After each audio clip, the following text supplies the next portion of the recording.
I was born into the Winters family, a name that carries weight in Charleston society. My father, Gregory Winters, built one of the largest architectural development firms in the Southeast. My mother, Eleanor, was the face of our family, always impeccably dressed, always smiling, always performing. From the outside, we looked perfect. 3 beautiful children, a historic mansion, country club galas, winter charity balls, summer houses on Lake Burton and Kiowa Island. But behind closed doors, things weren't so perfect. You see, I was the youngest and the only girl. My brothers, Alexander and Chase, were golden boys. Athletes, extroverts, social charmers. And I was the quiet one. The one who loved books and baking. The one who spent afternoons in the kitchen with our housekeeper instead of playing polo or tennis. To my parents, I was the delicate one. A phrase that sounded sweet until you realized it meant not as important, not as strong, not as worthy. I spent most of my teenage years trying to win their approval: straight A's, honor societies, piano recitals, and debate club championships. And while I never got the effusive praise my brothers did for half the effort, I kept hoping. Maybe if I just did a little more, they'd finally see me. I graduated summa cum laude from Duke, double majoring in business and art history, and then earned my MBA from Wharton. By 26, I was already managing high-profile projects at an art investment firm in New York. My life looked pristine. But I was still aching for something I'd never really had: family belonging. Then came the only person who ever saw through it all. His name was Ethan. I met Ethan at a gallery fundraiser in Soho. He wasn't like the Wall Street types that usually buzzed around those events. He wore his humility like armor. A civil engineer from Atlanta. Brilliant. Grounded. Kind. We bonded over wine, construction disasters, and the irony of wealthy people investing in sculptures they didn't understand. By our 3rd date, I knew. He made me feel seen, really seen, for the first time in my life. Not as the overachiever, not as the disappointing daughter, but as a whole person. Every time I introduced him to someone, I stood a little taller. He made me feel like I mattered. Naturally, I was terrified to bring him home. I still remember the dinner when I first introduced him to my parents. My mother took one glance at his off-the-rack suit and smiled, that razor-blade smile of hers. So, construction work? That must be very taxing. My father was more blunt. Doesn't sound like you're in a position to provide the kind of life Camilla's used to. Ethan didn't flinch. I'm not here to provide a lifestyle. I'm here because I love her. There was a silence so heavy you could slice it with a salad fork. After that, the sabotage began subtly. Family events forgot to include him. Group texts mysteriously left him out. My parents referred to him as the contractor, even though I'd corrected them dozens of times. But I held my ground. Because for once, I wasn't going to let their approval define my choices. Ethan proposed to me on a rainy Thursday evening in our apartment kitchen, with a small diamond ring that once belonged to his late mother. No flash, no crowd. Just love. When I called my mother to share the news, she was silent for a moment before asking, "Does it have a certificate?" I remember laughing, thinking she was joking. She wasn't. Still, I sent out invitations to every member of my family. Despite the tension, despite the disappointments, I still hoped. We planned a fall wedding at an estate vineyard in Asheville, surrounded by warm golds and burnt oranges. My dress was simple but elegant: lace sleeves, a cathedral veil, and hand-beaded detailing my grandmother would have adored.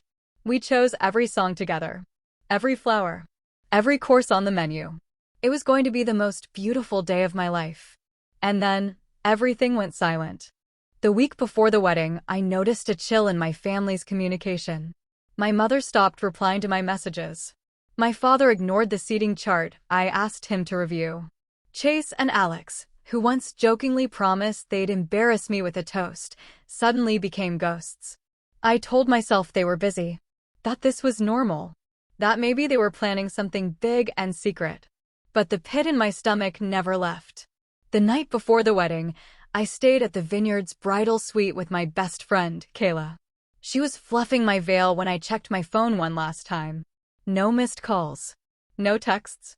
Not even a good luck tomorrow from my own mother. I slept restlessly. And then morning came crisp and golden and terrifying. At 6:17 a.m., just as the sun began streaking through the gauzy curtains, my phone chimed. It was a message from Mom. 6 words. Don't expect anyone to show. That was it. No explanation. No apology. Just a dismissal. Like I was a lunch reservation they'd decided to cancel last minute. My hands shook as I read it again. Then again. Don't expect anyone to show. I couldn't breathe. Kayla, who'd just walked back in with lattes and fresh fruit, saw the color drain from my face. What's wrong? I turned the phone toward her. Her jaw dropped. What the hell does that mean? I didn't have an answer. I tried calling. No one picked up. Not Mom. Not Dad. Not Alex or Chase. Not even Aunt Meredith, who had RSVP'd yes 2 months ago and promised to bring the wine. Panic began to creep up my spine. Kayla wrapped me in her arms, whispering, breathe. Don't let them ruin today. You're marrying the man you love. That's what matters. I nodded. Tried to focus. Tried to remind myself I still had Ethan. That the absence of blood doesn't mean the absence of family.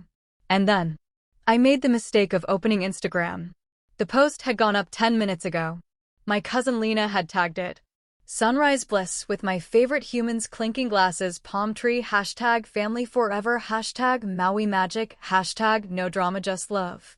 The photo showed all of them. My parents. My brothers. Aunts. Uncles. Even Grandma June, who hadn't flown in 10 years. They were standing on a pristine beach in Maui. Smiling. Toasting mimosas. Wearing matching custom shirts that read, Winter's Family Forever Annual Retreat 2023. I blinked, thinking it had to be old. But no. The date stamp was today. The shirts were custom printed just a month ago. And the caption made it clear. This was not an accident. They hadn't simply missed my wedding. They had replaced it with their own vacation. My entire family had chosen a tropical beach over my wedding day. They'd coordinated it. Kept it secret. Lied to me for months. And to twist the knife deeper, they'd made sure I'd see it all the morning of my wedding. I zoomed in on the photo. Every face was smiling. Not a single one looked conflicted. Or remorseful. They looked like they were celebrating something. Maybe they were. Maybe cutting me out had always been the plan, and this was just the grand finale. Kayla tried to take the phone from me, but I couldn't stop staring. Finally, I typed one comment under the post. Good to know where I stand. Then I powered off my phone. Despite everything, I got dressed. Kayla and the other bridesmaids gathered around me like a wall of warmth and protection. My hands trembled as I stepped into my gown, but I did it. Because no matter how hard they tried to make me feel unworthy, I was still worthy of love. I was still worthy of this day. The officiant came in to ask if my father would be walking me down the aisle. No, I said quietly. He's not coming. There was a pause. Then Kayla's dad, sweet Mr. Hargrove, who had taught me how to tie a fishing knot when I was 12, knocked gently and stepped inside. I'd be honored, he said. I almost burst into tears. At 3 p.m., the music began. I stood at the edge of the aisle. Alone. No family rose. No proud glances from my mother. No teasing wink from my brothers. But then I looked ahead. There was Ethan. Standing tall. Hands clasped. Eyes locked on mine, glassy with tears. He mouthed, "You're everything." I walked. Each step felt like a reclamation. Of my identity. Of my story. Of my strength. I didn't need their presence to feel whole. I didn't need their approval to feel proud. I reached Ethan, and he whispered, "You're the bravest person I've ever met." And in that moment, I believed him. We said our vows. Raw and tear-filled. We kissed, surrounded by friends who chose to be there. And when we were introduced as Mr. and Mrs. Taylor, the applause was deafening. The reception was bittersweet. There was laughter and love, yes, but also the constant ache of empty chairs. I couldn't avoid the whispers. The sideways glances. The quiet, pitying questions. Did something happen with her family? Why didn't anyone from the Winters side come? By the end of the night, I had only one emotion left in me, fire. They had stolen something from me. But they didn't get the final say. So that night, Still in my dress, I opened my laptop. I logged into the Winters and Company shareholder portal. My name was there, just as it had always been, quietly listed as a junior stakeholder and voting board member. They had kept me on the paperwork for optics, for tax breaks, for appearances. But they had forgotten one thing: I had real legal rights. I didn't say a word. Not to Ethan. Not to anyone. I just clicked. Freeze discretionary spending accounts. Revoke access for Gregory Winters. Flag suspicious activity on travel expenditures. Request an independent audit. They wanted to pretend I didn't exist? Fine. Let them feel what that actually means. The morning after our wedding, Ethan and I should have been boarding a plane for Italy. Instead, we sat at our kitchen table, me in sweats, him holding coffee, both of us in quiet reflection. I hadn't told him yet. Something's different about you, he said, watching me. Like you flipped a switch. I looked at him for a long moment, then said, I froze their accounts. A beat. You what? I'm a legal board member of Winters and Company. I pulled authorization on all non-operational corporate expenses. Travel, retreats, club access gone. I also flagged several misappropriations under Dad's name. An audit is coming. He blinked. Then he smiled. Slow. Proud. You just turned your pain into power. That night, the first emails came in. From Gregory Winters. Subject: What the hell is going on with the accounts? From Eleanor Winters. Subject: This is not funny, Camilla. From Chase Winters. Subject: I know you're behind this. I didn't respond. I was done explaining myself to people who'd never listened. Instead, I booked a meeting with a corporate attorney, one outside of our family's sphere of influence. His name was Jonah Klein. He was young and ruthless and had zero tolerance for legacy favoritism, as he called it. After reviewing my actions, he said, What you did was legally bold, but fully within your rights. Then he leaned back and asked, What's the endgame? I didn't hesitate. Accountability. On record. I want them to feel the loss, not just of their daughter, but of the daughter who quietly kept their empire from crumbling. It didn't take long. 3 days later, there was a knock at our condo. I opened it to find my father standing there in a designer golf shirt and boat shoes, fists clenched, nostrils flaring. Behind him, my mother, in oversized sunglasses, and my 2 brothers, arms folded like bouncers. They pushed inside without asking. You've made your point, my father growled. Now fix it. Ethan came out of the kitchen and stood beside me. My mother took one look at him and sneered. This is your influence, isn't it? I stepped forward. No, I said calmly. This is entirely mine. This is the daughter you ignored. The one you underestimated. The one who was always good enough to put on the Christmas cards, but never good enough to respect. Chase scoffed. This is about your little wedding tantrum? My voice didn't waver. This is about the years you all treated me like a placeholder. And then had the audacity to ditch my wedding and flaunt it on Instagram like some sick joke. Dad slammed a folder onto the table.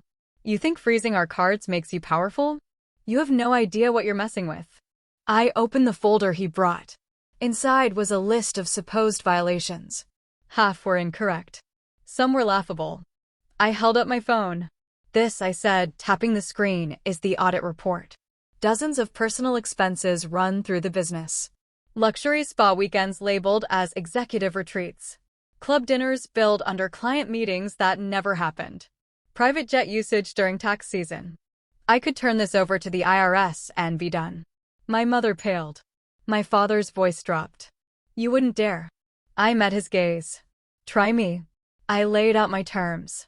Formal written acknowledgement of my contributions to the company for the last 7 years, signed by the full board. A buyout offer for my stake in Winters and Company, calculated at market value based on current profit margins. A non-disparagement clause, barring any family member from slandering me or Ethan publicly or privately. An apology. In writing. Not for the wedding, but for a lifetime of erasure. My brothers laughed. My father turned red. My mother looked away. And then, something shifted. My dad asked, What if we don't agree? I smiled. Then I go public. With everything. I already have media contacts on standby. How do you think the Charleston Business Review will enjoy a feature titled, Legacy Family Accused of Financial Misconduct by Daughter Cut from Wedding? Silence. Finally, my mother broke it. What do you want really, Camilla? Revenge. I shook my head. No. I want peace. I want freedom. And I want you to know that you lost the one person who would have carried this family forward with integrity. Ethan stepped beside me, arm around my waist. And I want you gone. You came here for damage control, not remorse. Let my wife have her peace now. They left without another word. 2 weeks later, the signed documents arrived. The apology was cold. The payout was generous. The message was clear. They didn't want to fight. They wanted silence. And I gave it to them. But not because I feared them, because I'd outgrown them. With that money, Ethan and I launched our own boutique design and development firm. We named it Blue Veil Studios, after the shade of silk I wore on our wedding day.